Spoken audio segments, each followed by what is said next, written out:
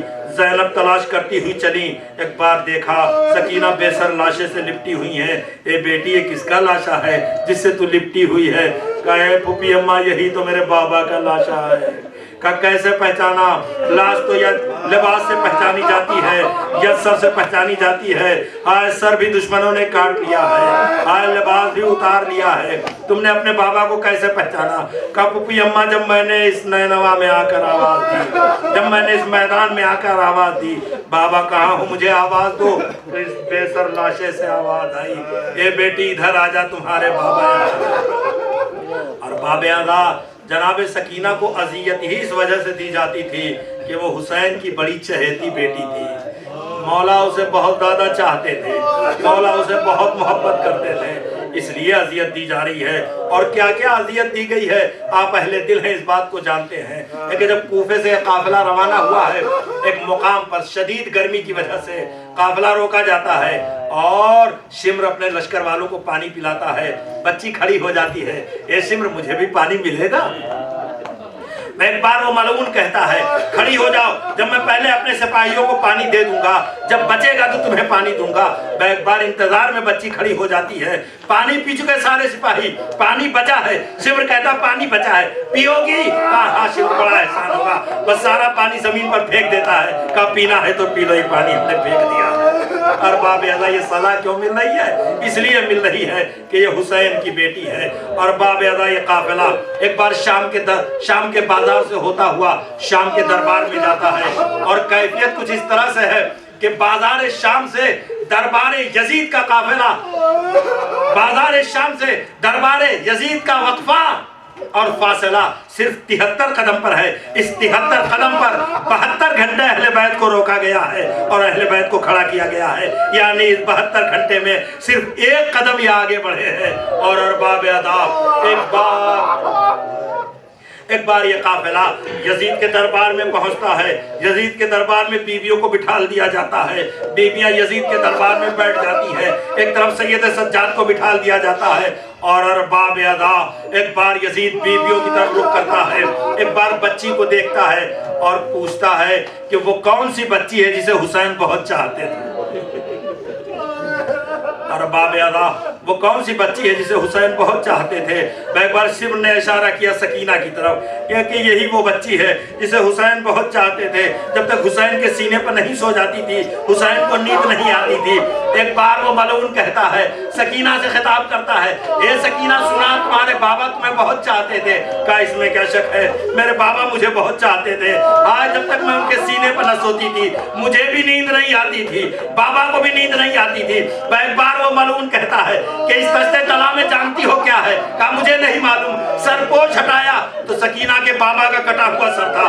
ایک بار بھرے دربار میں کہتا ہے، جہاں درباری بیٹھے ہوئے ہیں، سفراء بیٹھے ہوئے ہیں، دوسرے ملکوں کے آئے ہوئے نمائندے بیٹھے ہوئے ہیں، جنہیں اشراف کہا جاتا بیٹھے ہوئے ہیں، کہتا ہے سکینہ میں تب سمجھوں گا کہ تمہارے بابا تمہیں بہت چاہتے تھے کہ دشت طلا سے یہ سر تمہاری گود میں آ جائے۔ ایک بار کمزن بچی نے اپنا دامن پھیلا دیا، اے بابا بھرے دربار میں یزید میری محبت کا امتحان لے رہا ہے، اے بابا شرمندہ نہ کرنا، اے بابا میرے پاس آ جانا۔ بس سکینہ نے ننھے ننھے ہاتھ بلند کر دیے، دشت طلا سے سر حسین بلند ہوا ہے۔ ایک بار دامن سکینہ میں پہنچا، منہ پہ منہ رکھ دیا، اے بابا بہت دنوں سے نیند نہیں آئی ہے، بابا خیمے جل گئے، اسباب لٹ گئے، چادریں چھن گئی، ہماری ماں بہنوں اور پھوپھیوں کو کشا کشا اور دیار بدیار، کربلا سے کوفہ اور کوفے سے شام، ابن سعد کے دربار سے اور یزید کے دربار تک پھرایا گیا ہے اور اذیتیں پہنچائی گئی ہیں۔ منادی کی ندا ہے، ہاذہی سبایا من بنات اللہ لعنت اللہ قوم الظالمین اللہ تعالی ظہرا و بہرحال اس مجلس کو شرف قبولیت عطا فرما، جملہ مومنین و مومنات جو یہاں تشریف فرما ان کی جملہ حاجات کو پوری فرما، بہرحال جو بیمار و مریض انہیں شفاء کامل و عاجل عطا فرما، جو بے اولاد انہیں اولاد نرینہ عطا فرما، جو بے روزگار انہیں روزگار عطا فرما، ہمارے بچوں کو اور ہمارے جوانوں نوجوانوں کو اسلام کو سمجھنے اور اس پر عمل کرنے کی توفیق عطا فرما۔ اور الہ ہمارے بزرگوں کا سایہ ہمارے بچوں، جوانوں، نوجوانوں، ماؤں، بہنوں سب پر باقی فرما۔ امام علی مقام کے ظہور میں تعجیل فرما۔ جملہ مرحومین جو ہمارے درمیان سے گزر گئے ہیں، یہ جو حضرات یہاں تشریف فرما، جو مومنات یہاں تشریف فرما، ان کے جملہ مرحومین، بانی ادارہ جناب نقوی صاحب، اور اللہ ان سب کی مغفرت فرما، ان کے درجات کو بلند فرما، ان کے حسنات میں اضافہ فرما، ان کے سیئات کو درگزر فرما۔ ربنا تقبل منا انک انت السمیع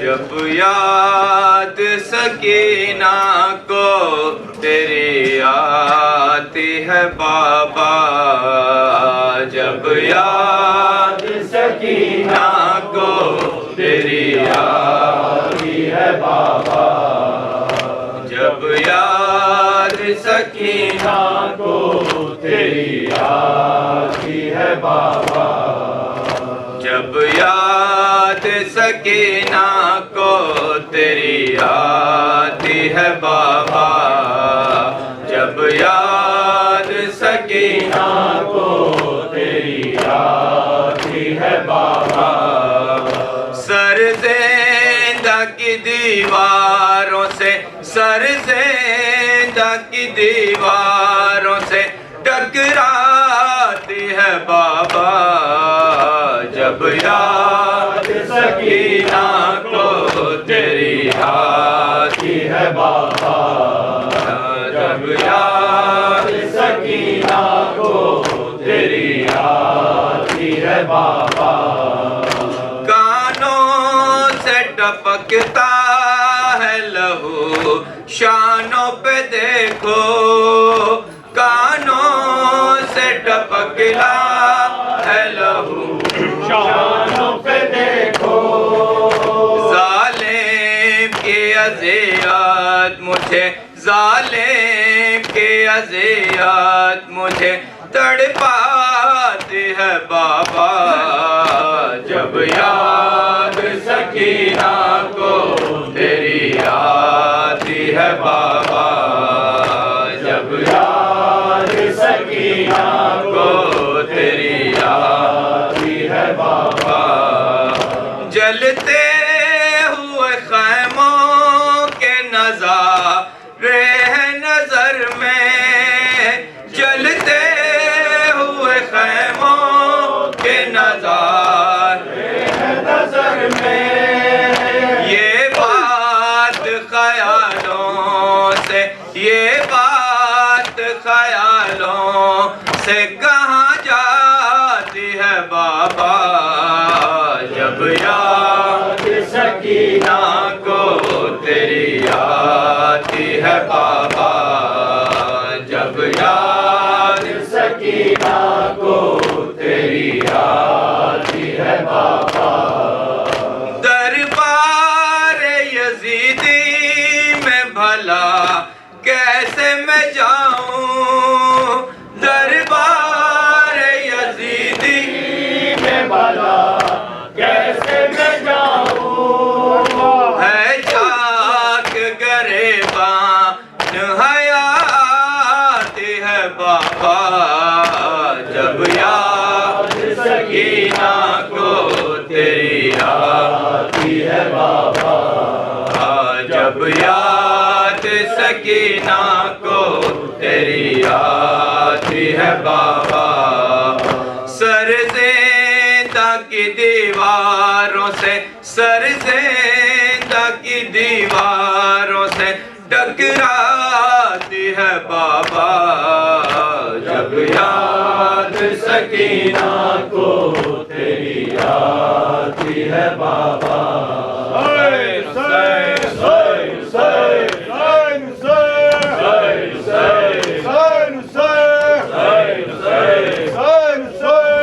حسین یا حسین یا حسین یا حسین یا حسین یا حسین ماشاءاللہ یا حسین یا حسین یا حسین یا حسین حسین یا حسین یا حسین یا حسین یا حسین حسین یا حسین یا حسین یا حسین چادروں کا نام سن کر رو پڑی بنت علی شام کے دربار میں چادروں کا نام سن کر رو پڑی بنت علی شام کے دربار میں چادروں کا نام سن کر رو پڑی بنت علی شام کے دربار میں چادروں کا نام سن کر رو پڑی بنت علی شام کے دربار میں واحجابہ کہہ رہی تھی سیدہ کی لاڈلی شام کے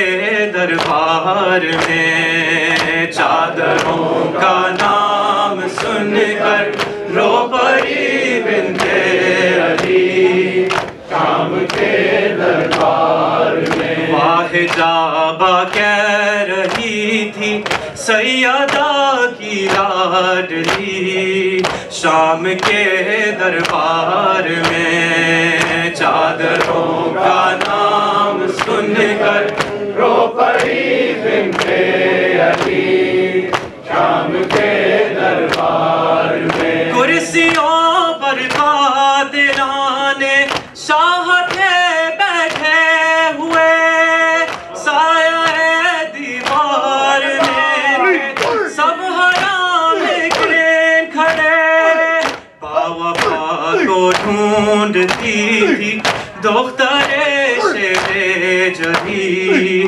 شام کے دربار میں چادروں کا نام سن کر رو پڑی بنت علی شام کے دربار میں چادروں کا نام سن کر رو پڑی بنت علی شام کے دربار میں شمر نے دیکھا سکینہ سہم کر رونے لگی دور ہو جا شمر بیزا چیخ کر کہنے لگی خوف سے مرجا رہی ہے باغ عصمت کی گلی شام کے دربار میں چادروں کا نام سن کر رو پڑی بنت علی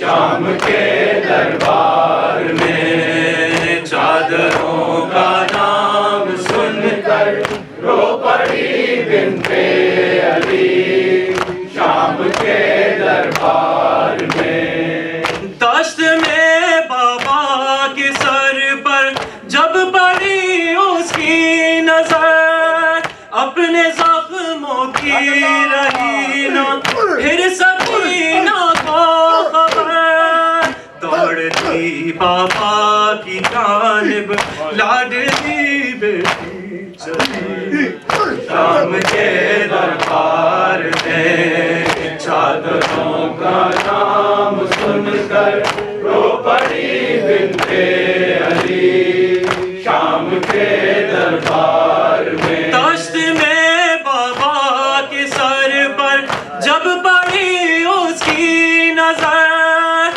اپنے زخموں کی رہی نہ پھر سب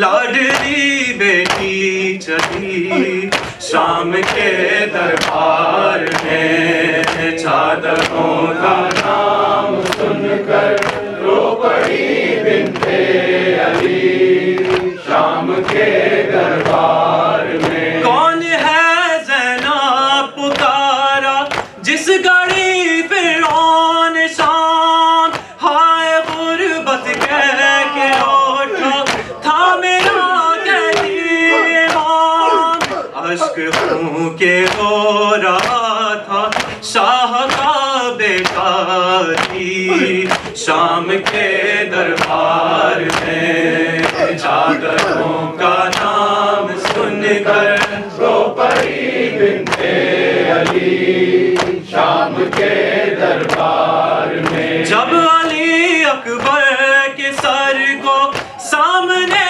لایا گیا، ہو گئی بے ہوش ماں سے نہ سنبھل پایا گیا، دختران فاطمہ پڑھنے لگی نہ دیکھی شام کے دربار میں، چادروں کا نام سن کر رو پڑی بنت علی شام کے دربار میں۔ واہ جابہ کہہ رہی تھی سیدہ کی لاڈلی شام کے دربار میں، چادروں کا نام سن کر رو پڑی بنت علی شام کے دربار میں۔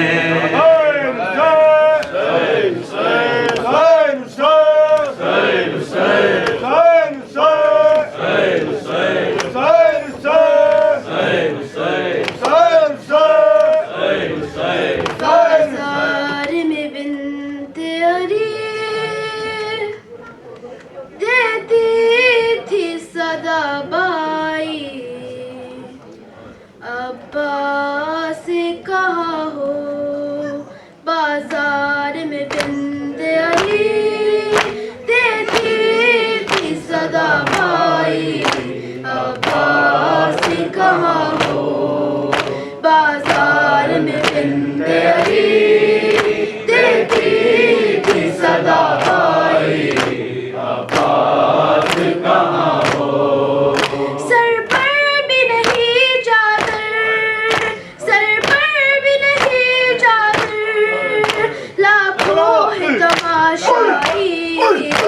عباس کہاں ہو بازار میں بنت علی دیتی تھی صدا بھائی، عباس کہاں ہو۔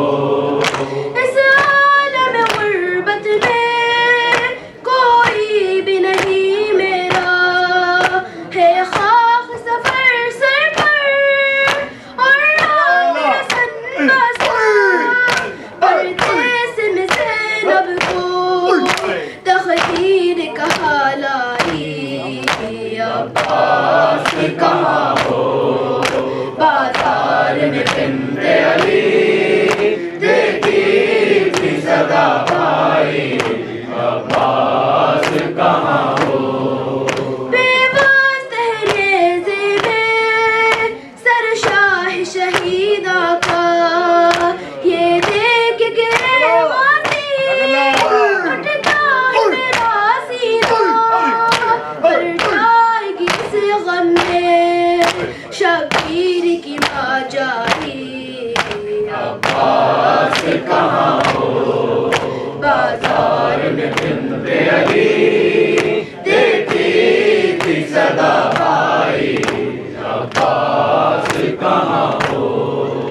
دریا کے کنارے تم آدھا سی گئے لڑنے، سب دیکھ رہی تھی میں دروازے کھلنا سے، اب جنگ ہماری تھی دیکھو تو ذرا باری، عباس کہاں ہو بازار میں بنت علی دیتی تھی صدا بھائی، عباس کہاں ہو دنیا کا سہارا ہے بابا جو ہمارا ہے مشکل میں مگر میں نے تم کو ہی پکارا ہے اب ڈھونڈتی ہے تم کو بھیا میری بینائی عباس کہاں ہو بازار میں بنت علی دیتی تھی صدا بھائی عباس کہاں ہو پیمون سیاور ہے بتلاؤ کدھر جائے اس طرح تو جینے سے بہتر ہے کہ مر جائے فریاد کرے کس سے ہوتی نہیں سنوائی عباس کہاں ہو بازار میں بنت علی دیتی تھی صدا بھائی عباس کہاں ہو اے میری جلی میری امداد کو آ جاؤ مانگا ہے کنیزی میں ظالم نے سکینہ کو اے وقت قیامت کا معصوم ہے گھبرائی عباس کہاں ہو بازار میں بنت علی دیتی تھی صدا بھائی عباس کہاں ہو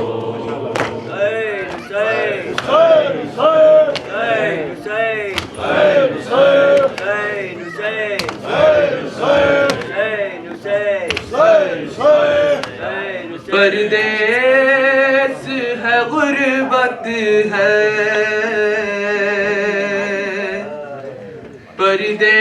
پردیس ہے غربت ہے کہاں جائے گی زینب گھبرائے گی زینب گھبرائے گی زینب گھبرائے گی زینب گھبرائے گی زینب گھبرائے گی زینب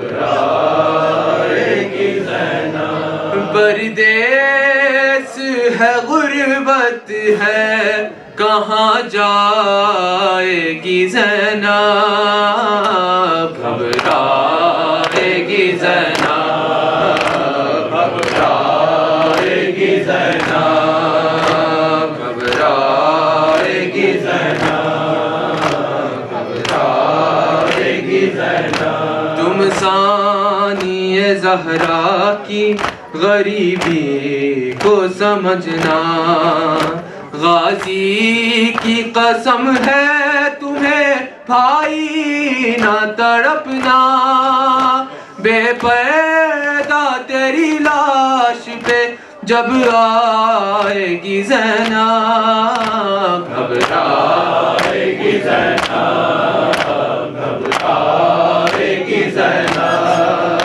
گھبرائے گی زینب گھبرائے گی زینب کس طرح گزاروں گی قیامت کا وہ لمحہ جب شام غریبا میں میرا سامنا ہوگا بابا سے نگاہیں نہ ملا پائے گی زینب گھبرائے گی زینب گھبرائے گی زینب گھبرائے گی زینب گھبرائے گی زینب انصاف کرو کیسے بہن دل کو سنبھالے اس طرز کا احساس مجھے مار نہ ڈالے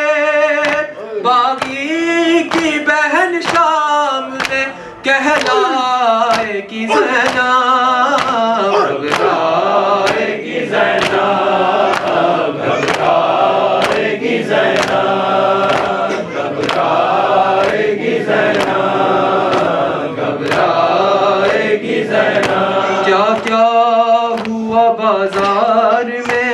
بتلاؤں گی کیسے عبداللہ جعفر کو میں سمجھاؤں گی کیسے جب نیل رسل کے انہیں دکھلائے گی زینب گھبرائے گی زینب